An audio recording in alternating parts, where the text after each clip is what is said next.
chào tất cả các bạn từ một quốc gia ở Nam Mỹ. Có thể nói là hiếm có một châu lục nào mà các bạn yêu cầu mình tới thăm như Nam Mỹ. Và theo yêu cầu của các bạn thì bây giờ mình đang có mặt ở thủ đô Bogota của Colombia để khám phá vùng đất Nam Mỹ rất nhiều điều bí ẩn và hấp dẫn này. Colombia là một trong những vùng đất đặc sắc và có nhiều điều thú vị nhất để khám phá ở khu vực Nam Mỹ. Hơn thế nữa, quốc gia này cũng là một nơi còn rất nhiều duyên nợ với cá nhân mình. Do vậy mà trong hành trình tới Nam Mỹ này, mình chọn Colombia là quốc gia đầu tiên để khám phá. Đằng sau chúng ta là quảng trường, tên là quảng trường Bolivar, quảng trường trung tâm thủ đô Bogota. Cái quảng trường rất là rộng này là trái tim của thủ đô Bogota. Đây là nơi tập trung của rất nhiều người, những người đến đây để thư giãn, để thưởng ngoạn, khách du lịch. Ngoài ra thì đây còn là nơi có rất nhiều người bán hàng rong, kể cả những người vô gia cư, những người ăn xin và những nghệ sĩ đường phố.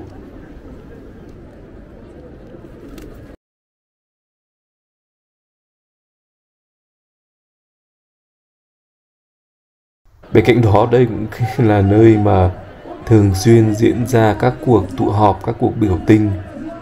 Ví dụ như đây chúng ta đang chứng kiến một cuộc biểu tình. Và cho tới tận ngày nay thì rất nhiều người còn nghĩ tới những băng đảng, những chùm ma túy khi nghĩ tới Colombia. Tuy nhiên tình hình an ninh ở nước này cũng đã được cải thiện đáng kể. Khách du lịch đã quay trở lại Colombia và quốc gia này đã trở thành một trong những địa điểm đến yêu thích nhất nhì ở khu vực Nam Mỹ. Mặc dù vậy, song như các bạn thấy ở đây thì đây là một trong những khu địa điểm du lịch nổi tiếng nhất ở thủ đô Bogota. Song cũng không quá nhộn nhịp, không quá đông đúc, không quá nườm nượp khách du lịch như những địa điểm du lịch nổi tiếng khác mà chúng ta thường biết tới. Đối với mình thì đây cũng không phải là một điều quá tệ vì các bạn có thể thoải mái đi lại, không phải chen lấn. Có cờ Trung Quốc, cờ Thái Lan thậm chí cũng có. Rất tiếc là không có ở Việt Nam chúng ta. Chúng ta hãy nán lại một chút ở khu được coi là khu nổi tiếng nhất với khách du lịch ở thủ đô Bogota để chiêm ngưỡng vẻ đẹp ở đây. Ví dụ ở đây có những con ngõ nhỏ với những kiến trúc độc đáo của Tây Ban Nha và được trang trí rất là lộng lẫy, rất là đẹp. Ví dụ như con ngõ này chẳng hạn. Và như bạn biết thì là thủ đô Bogota của Colombia, bốn xung quanh đây đều là đồi núi. Do vậy mà những con ngõ nhỏ như thế này sẽ kéo dài lên tận đằng trên phía kia là những ngọn đồi rất là dốc. Và nơi đây không chỉ là cái nơi rất là yêu thích được khách du lịch lui tới, mà còn là nơi của người dân bản địa hay tới đây để uống, để giải trí, để thư giãn.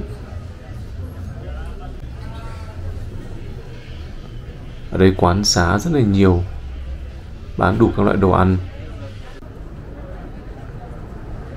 Và như đã nói thì tình hình an ninh ở Colombia hiện nay đã được cải thiện đáng kể. Như chúng ta thấy đây, cảnh sát có mặt khắp mọi nơi, đặc biệt ở những cái khu mà có nhiều khách du lịch lui tới. Một điều khá yên tâm với tư cách một khách du lịch. Đây bạn thấy cảnh sát đi tuần cùng chú chó nghiệp vụ ở khắp mọi nơi.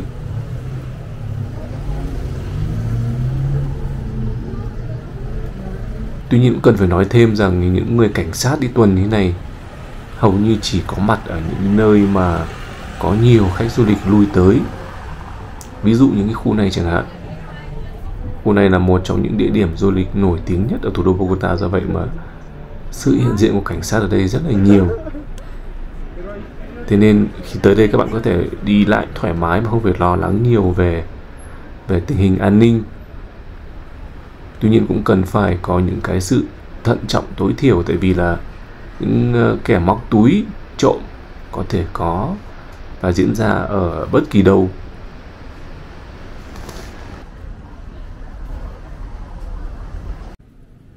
Đây là một loại động vật khá là phổ biến mà các bạn có thể thường xuyên bắt gặp ở các nước Nam Mỹ.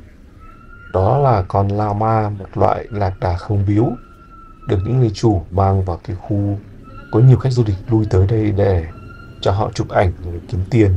Tuy nhiên mặc dù đây là một trong những con phố du lịch chính, song nhưng bạn thấy thì không quá là đông đúc, rất ít người qua lại, không quá nhiều khách du lịch. Do vậy mà bạn chó này mới có nhiều khoảng không để nằm thư giãn một cách rất là tự nhiên, rất là thoải mái. Và hai bên đường thì là họ bán những cái đồ lưu niệm, đồ ăn và hoa quả đặc trưng của Colombia. Và đây là một trong cái góc phố tấp nập nhất ở thủ đô Bogota. Con phố này dẫn đến quảng trường và hai bên là những sạp hàng của người dân bán cho khách du lịch. Các bạn có thấy một điều gì đặc biệt không ở thủ đô Bogota của Colombia, mà không chỉ ở Colombia mà còn ở hầu hết tất cả quốc gia ở Nam Mỹ? Đó là những bức tranh graffiti được vẽ trên các con phố ở đây. Có lẽ Nam Mỹ là nơi mà nghệ thuật graffiti được phổ biến rộng rãi nhất. Tại vì đây trên khắp con phố, trên các bức tường, các bạn có thể tìm thấy những hình ảnh rất đa dạng, rất sặc sỡ, bằng đủ chủng loại, bằng đủ ý nghĩa. Và điều này tạo nên một cái cảnh quan khá là ấn tượng và bắt mắt cho thành phố. Khi đi ở đây các bạn có cảm giác như là mỗi ngôi nhà, mỗi cửa hàng đều là một bức tranh nếu mà nhìn từ phía bên ngoài. Chứng tỏ ở đây có rất nhiều những nghệ sĩ làm cái việc vẽ cái nghệ thuật graffiti này. Các bạn thấy đây rất là đẹp, đủ các hình dáng chủng loại.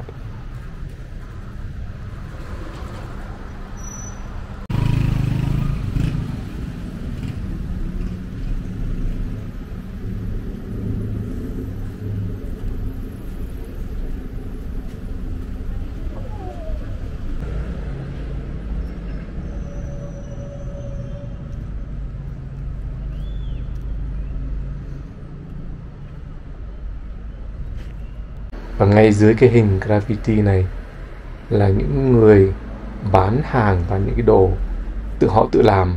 Và có một điều đặc biệt là những người bán cái loại mặt hàng này, ví dụ như cái vòng tay, những vòng cổ, cái đồ để trang điểm, đều là những người có vẻ như là người thổ dân hoặc người nhập cư từ quốc gia khác về.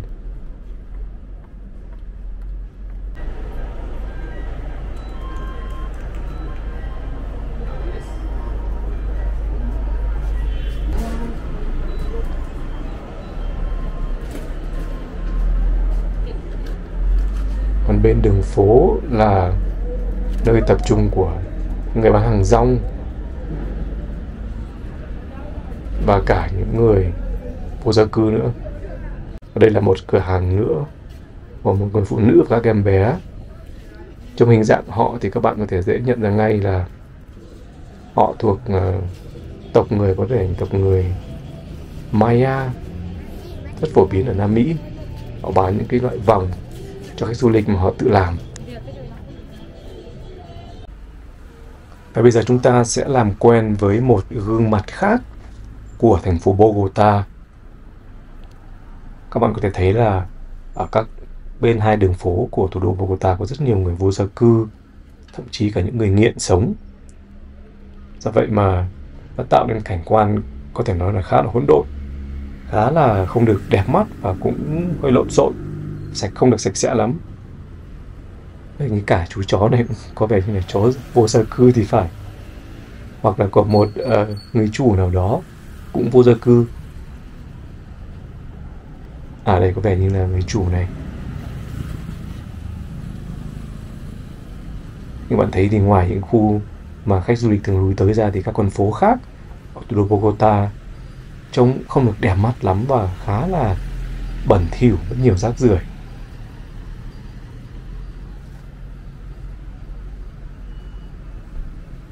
Đây, ví dụ những con phố này chẳng hạn, là nơi tập trung của những người vô gia cư. Anh này đang đẩy một cách rất nặng nề cái xe nào đó đi bán rong. Còn hai bên, các bạn hãy để kỹ đây, là những người vô gia cư, hoặc cũng có thể là những người nghiện hút. Họ tập trung ở đây.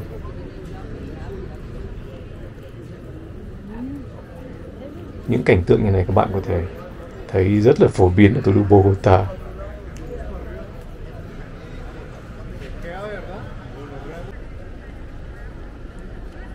đây nữa.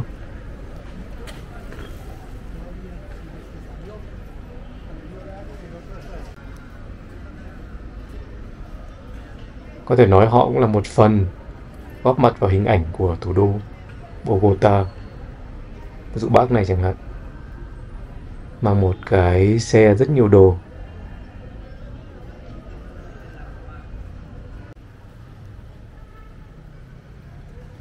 Còn ở khu vực này lại là một nhóm người vô gia cư khác. Bây giờ là buổi sáng sớm mà những cửa hàng vẫn còn chưa mở hết. Thì cánh cửa nào của các cửa hàng đều cũng có hình ảnh graffiti rất là đẹp.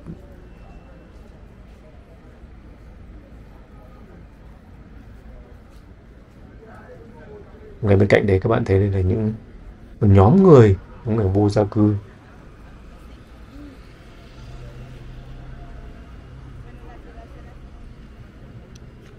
Họ mang theo cả một chú chó nữa.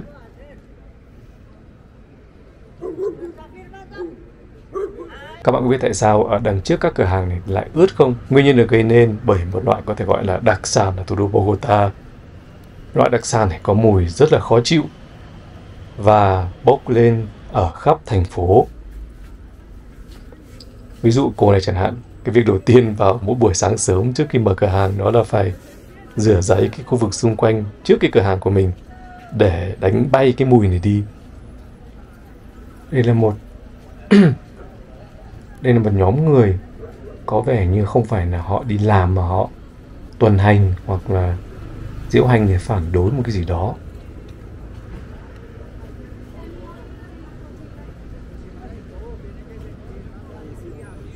Và hai bên đường là những người bán hàng rong. Họ đã ra đây từ rất sớm và đã bắt đầu trải tấm thảm xuống để chuẩn bị một ngày làm việc, một ngày bán hàng trên các con phố chính ở thủ đô Bogota. Đây là con phố đi bộ và cũng là một trong những con phố chính ở đây. Buổi sáng sớm bây giờ thì chưa nhộn nhịp lắm, nhưng mà khi tầm trưa trở ra thì khu này sẽ biến thành một cái khu rất là tấp nập và đông đúc, nhộn nhịp.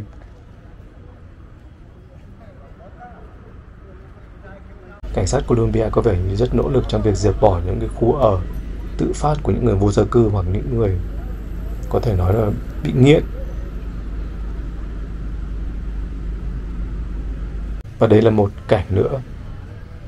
Cảnh sát đang dựng cô gái này dậy và bảo cô ấy rời khỏi khu vực này, không được nằm ngủ ở đây.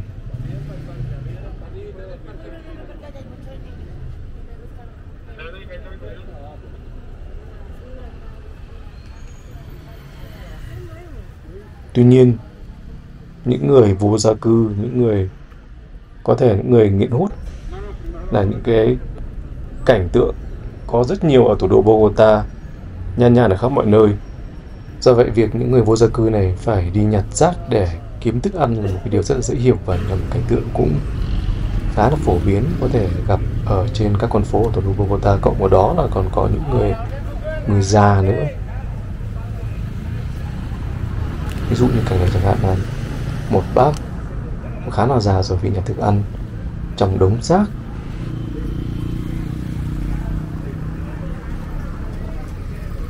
Ngoài ra thì những người nghèo còn đi nhặt những cái thùng cát tông này để phân loại rác, sau đó để đi bán và kiếm sống.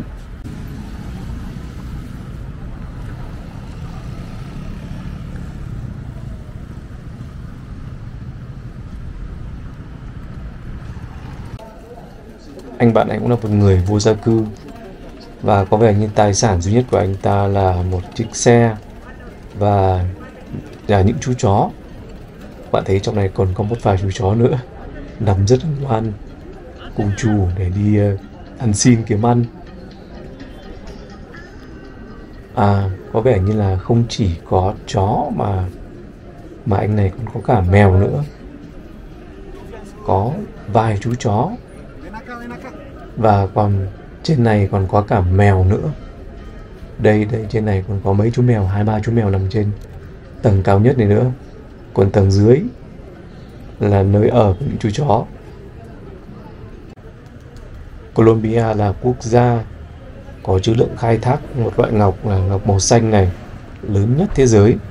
Do vậy ở đây là có rất nhiều cửa hàng bán cái loại ngọc xanh này.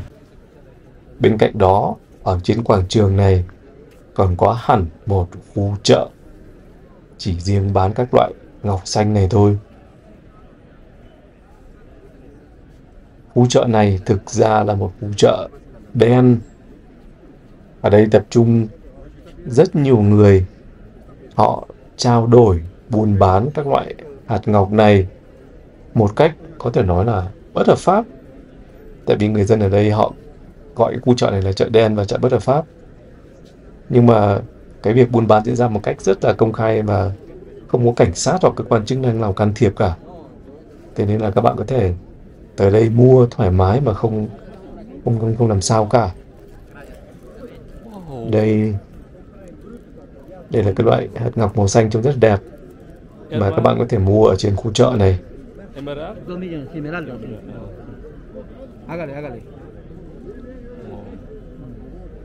Trông rất là đẹp và làm mình nhớ lại những cái viên sapphire ở Madagascar. Đây là tất cả những người đang đứng để chờ khách hoặc là họ trao đổi buôn bán các loại viên ngọc này với nhau.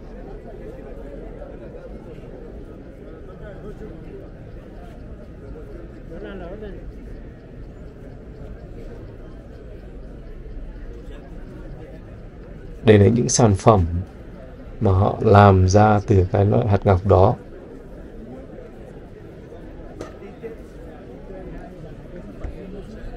Khung cảnh buôn bán diễn ra rất là nhộn nhịp.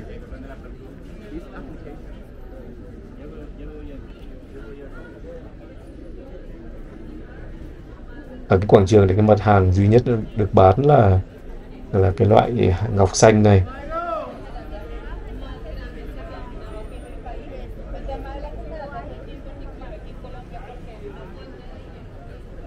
Và có vẻ như là không chỉ người lớn mà ở đây những người trẻ hơn cũng rất nhiệt tình tham gia vào cái công việc buôn bán này. Có vẻ đây là một cái công việc buôn bán mang lại rất nhiều lợi nhuận. Nếu ai muốn mua các loại hạt ngọc lục bảo này thì Colombia là một địa điểm đến lý tưởng. Do Colombia có rất nhiều người vô gia cư sống trên các con phố, do vậy mà những cái nơi công viên hoặc thậm chí những cái nơi có vẻ rất trang nghiêm, bức tượng trang nghiêm này đều biến thành khu nhà vệ sinh của những người này. Rất xin lỗi các bạn nếu các bạn đang ăn mà xem phải những hình ảnh này, nhưng mà đây là một thực tế rất là trần trụi của Colombia mình muốn mang cho các bạn. Đây là chúng ta đã nói đến con phố trung tâm chứ không phải là những con phố ở xa trung tâm. Các bạn thấy tất cả những cái khu này đều trở thành cái nơi phóng uế những nhà vệ sinh của những người vô gia cư. Nếu các bạn tinh mắt thì các bạn sẽ thấy rất nhiều những cái tạm gọi là cái bãi phóng uế trên đường phố ở đây. Nói chung là đi lúc nào phải bịt mũi, để một cái mùi khá là khó chịu bốc lên khắp mọi nơi. Chính phủ có vẻ như là bất lực với những người sống vô gia cư như này. Tuy nhiên cũng phải nói rằng là rất nhiều người trong số họ là họ tự chọn cuộc sống như thế này. Họ không muốn quay lại với cuộc sống bình thường mà họ muốn sống lang bạt nay đây mai đó trên các con phố.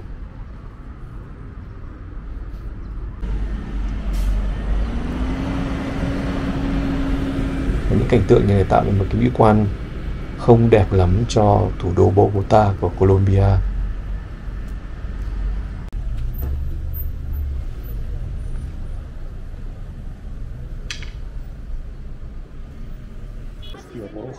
Và chúng ta vẫn đang ở khu trung tâm của thủ đô Bogota. Đây là một số cảnh tượng ở một con phố chính ở đây. Tuy nhiên xung quanh đây các bạn có thể không tưởng tượng được cái mùi khó chịu nó bốc lên như thế nào. Có thể đây là một thủ đô mà có cái mùi khó chịu nhất, thủ đô bẩn nhất ở Nam Mỹ. Mà có lẽ không chỉ ở là Nam Mỹ mà còn ở trên toàn thế giới. Thủ đô bẩn nhất mà mình đã từng đi qua, tại khi đi qua khu trung tâm thì bạn phải bịt mũi và nhiều khi phải nhắm mắt để đi tiếp chứ không dám nhìn vào một số nơi. Nhiều quốc gia khác thì những nơi mà ổ chuột chẳng hạn thì bẩn thì cũng là một điều dễ hiểu. Nhưng mà đây là khu trung tâm các bạn ạ, khu trung tâm của thủ đô.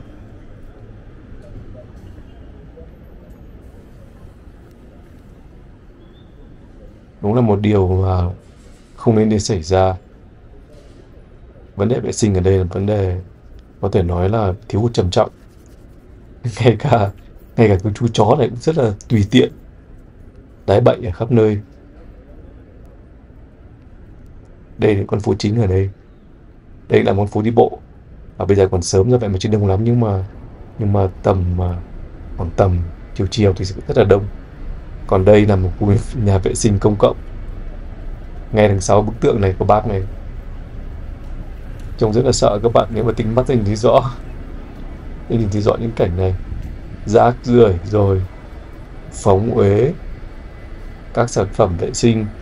Và bên cạnh đó thì là nơi ở, nơi ngủ của những người vô gia cư.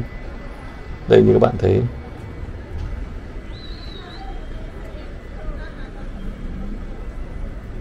Còn xung quanh thì cuộc sống vẫn diễn ra một cách hết sức bình thường. Có thể người dân họ quen là không ai bận tâm lắm về vấn đề vệ sinh ở đây. Trông là khá là kinh hoàng. Và đây là nơi này trung tâm. Xung quanh đây có rất nhiều quán ăn đường phố nữa.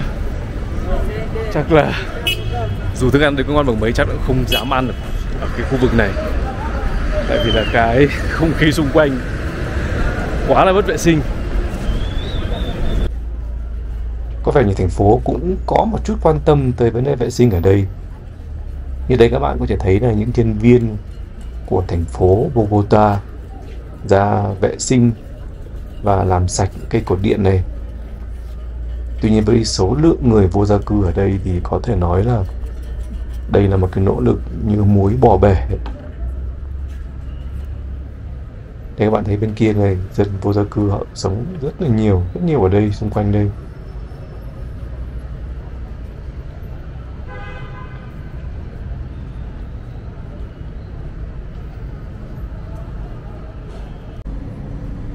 Còn đây thì các bạn thấy là bên này thì là rác, còn ở phía bên kia là các công nhân vệ sinh đang làm sạch đường phố. Ở bên này nữa đây còn có rất nhiều những người vô gia cư, họ mang rất nhiều đồ đạc.